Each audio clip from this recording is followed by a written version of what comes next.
Depuis plusieurs mois, une réforme majeure se prépare dans un relatif silence, alors même qu'elle concerne directement des centaines de milliers de personnes vivant en France. À partir de 2026, l'accès à la nationalité française, mais aussi le renouvellement ou l'obtention de certains titres de séjour, sera conditionné à la réussite d'un examen civique obligatoire. Un examen qui ne sera plus symbolique, plus automatique et qui exigera désormais un véritable niveau de préparation. Ce podcast est né d'un constat simple.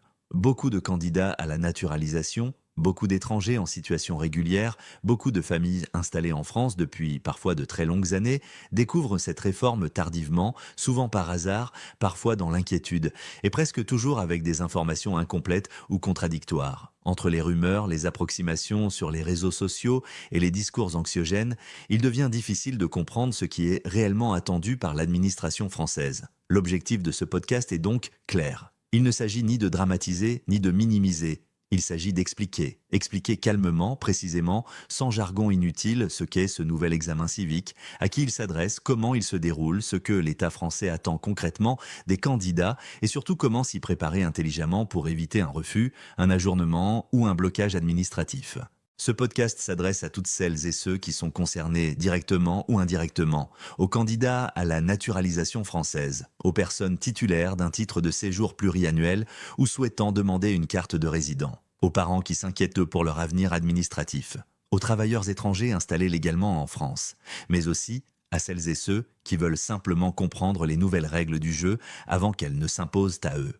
Il est important de le dire dès le départ. Cet examen civique n'est pas une épreuve impossible. Il n'est pas conçu pour exclure systématiquement. Mais il repose sur une logique nouvelle, beaucoup plus formelle, beaucoup plus exigeante. Il ne suffit plus d'avoir vécu en France. Il ne suffit plus de travailler, de payer ses impôts ou de respecter les lois. Il faudra désormais démontrer, par un test écrit, une connaissance précise des valeurs de la République, du fonctionnement des institutions françaises, de certains repères historiques, ainsi que des droits et devoirs liés à la vie en société. C'est précisément pour cette raison que ce podcast adopte un format long, détaillé, structuré. Parce que l'improvisation n'a plus sa place. Parce que l'information devient un outil de protection. Parce qu'un candidat bien informé est un candidat qui met toutes les chances de son côté. Mais ce podcast ne s'arrête pas à une simple analyse descendante. Il ne s'agit pas seulement de vous parler, mais aussi de vous écouter. Les règles changent, les situations sont multiples et chaque parcours administratif est différent. C'est pourquoi les commentaires sous cette vidéo ont une importance centrale.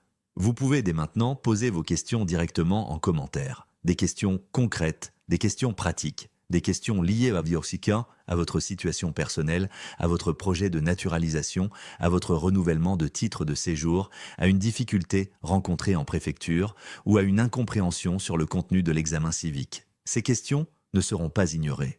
Elles ne resteront pas sans réponse. Un juriste spécialisé en droit des étrangers interviendra pour analyser et répondre aux questions les plus pertinentes, les plus fréquentes et les plus utiles. L'objectif n'est pas de donner des réponses vagues ou générales, mais d'apporter un éclairage juridique clair, fiable et accessible. Un éclairage qui permet de comprendre les règles, mais aussi d'anticiper les pièges et d'éviter les erreurs les plus courantes. À partir de vos questions, un travail de fond sera réalisé. Un fichier spécifique, entièrement dédié à la préparation de l'examen civique, sera mis à disposition en téléchargement. Ce fichier regroupera les questions les plus fréquentes, les thématiques récurrentes, les formulations possibles, ainsi que des explications détaillées permettant de comprendre pourquoi une réponse est attendue plutôt qu'une autre. Ce ne sera pas un simple document théorique, mais un véritable outil de préparation conçu pour accompagner les candidats pas à pas. Ce fichier de questions-réponses aura un objectif précis. Permettre aux candidats à la naturalisation et aux personnes concernées par le renouvellement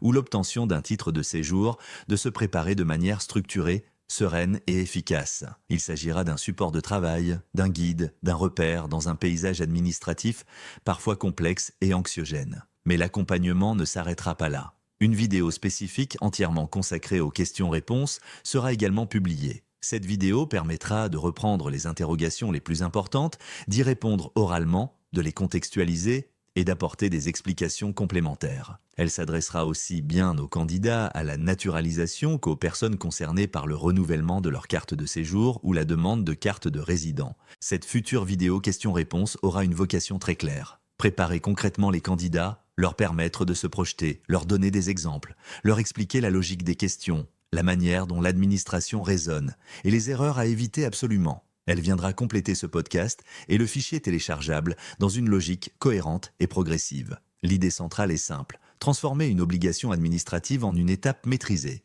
Faire en sorte que l'examen civique ne soit plus une source d'angoisse, mais une formalité préparée.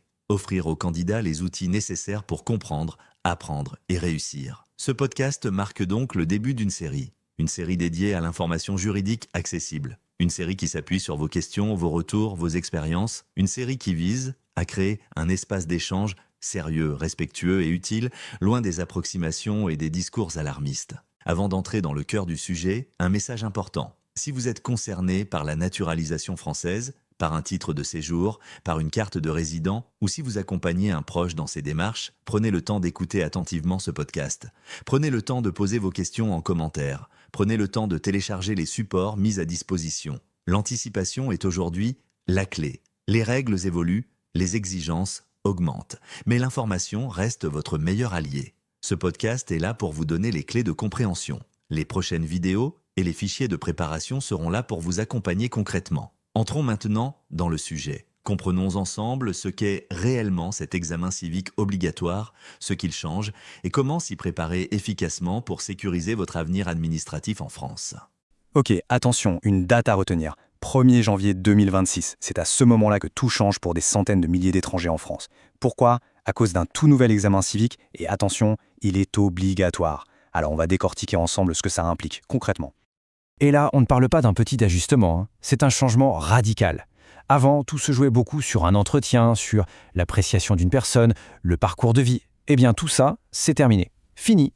À partir de 2026, on bascule sur quelque chose de complètement différent. Un examen, un vrai test, standardisé, mesurable, où ce qui compte, ce n'est plus le parcours, mais bien la bonne réponse.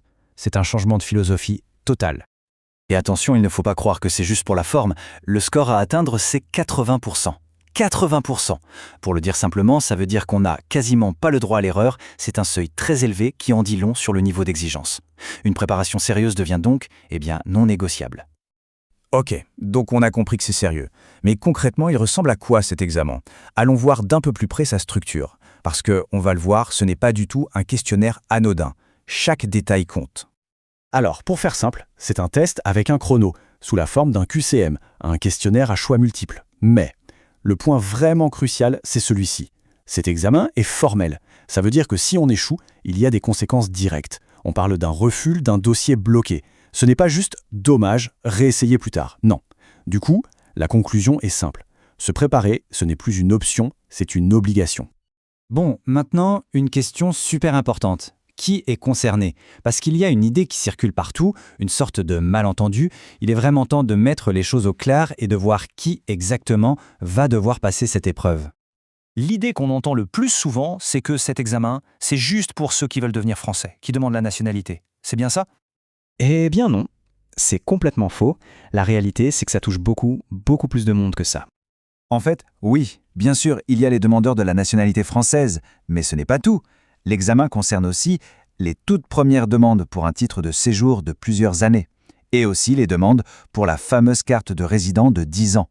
Ça veut dire que ça peut toucher des personnes qui sont déjà en France depuis un bon moment.